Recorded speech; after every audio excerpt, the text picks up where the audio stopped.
అంటే డీకేర్న పేరు ఫస్ట్ లిస్ట్లోనే రావాల్సి ఉంది, కానీ సెకండ్ లిస్ట్లో రావడంతో ఇక్కడ ఉన్నటువంటి అసంతృప్తులను బుజ్జగించి అధిష్టానం ఈ లేటు కారణం అంటూ కూడా కొన్ని సోషల్ మీడియాలో కావచ్చు కొన్ని వినిపిస్తున్నాయి. దీని మీద మీకు క్లారిటీ ఏంటి మేడం?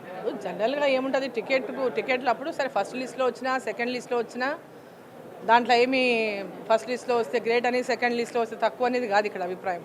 పార్టీ వివిధ అంటే పార్టీలో ఉన్నటువంటి ముఖ్యులు ఎంతమందో అప్లికేషన్ చేసుకుంటారు, అంటే మీరు కోరుకుంటారు పార్లమెంటు అభ్యర్థిత్వం నాకు కూడా ఇవ్వాలని కోరుకుంటున్న నేపథ్యంలో ఇక్కడ కూడా పాలమూరు దానికి ఏం అతీతం కాదు. ఇక్కడ కూడా పార్లమెంటులో ఎవరైతే టికెట్ల కోసం దరఖాస్తు చేసుకున్నట్టు అంటే మేము కూడా ఆశిస్తున్నామనేటటువంటి వారి యొక్క అభిప్రాయాన్ని కేంద్ర ఎన్నికల కమిటీకి కానీ జాతీయ నాయకత్వానికి కానీ తెలియజేసిందో వారు అన్ని రకాలుగా విచారించుకొని మరి ఈరోజు భారతీయ జనతా పార్టీ ఒక నిర్ణయం తీసుకొని నాకు టికెట్ కేటాయించింది.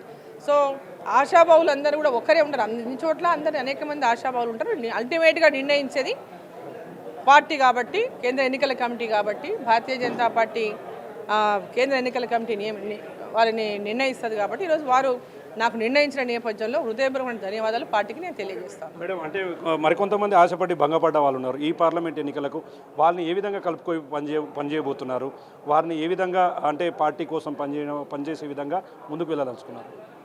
సరే, టికెట్ కోసం అందరము పోటీ పడ్డాం. ఈరోజు వాళ్ళకు వచ్చినా నేను పనిచేసేదాన్ని, ఈరోజు నాకు వచ్చిన అందరూ ఎవరికి టికెట్ వచ్చినా అందరూ కలిసి పనిచేసి ఇక్కడ భారతీయ జనతా పార్టీని గెలిపించుకోవడానికి, నరేంద్ర మోదీ గారు ప్రధానమంత్రి కావడానికి, ఈ రాష్ట్రం అభివృద్ధి కోసం, మహబూబ్ నగర్ పార్లమెంట్ అభివృద్ధి కోసం అందరూ కూడా కలిసి కృషి చేస్తాం, కలిసి పనిచేస్తాం.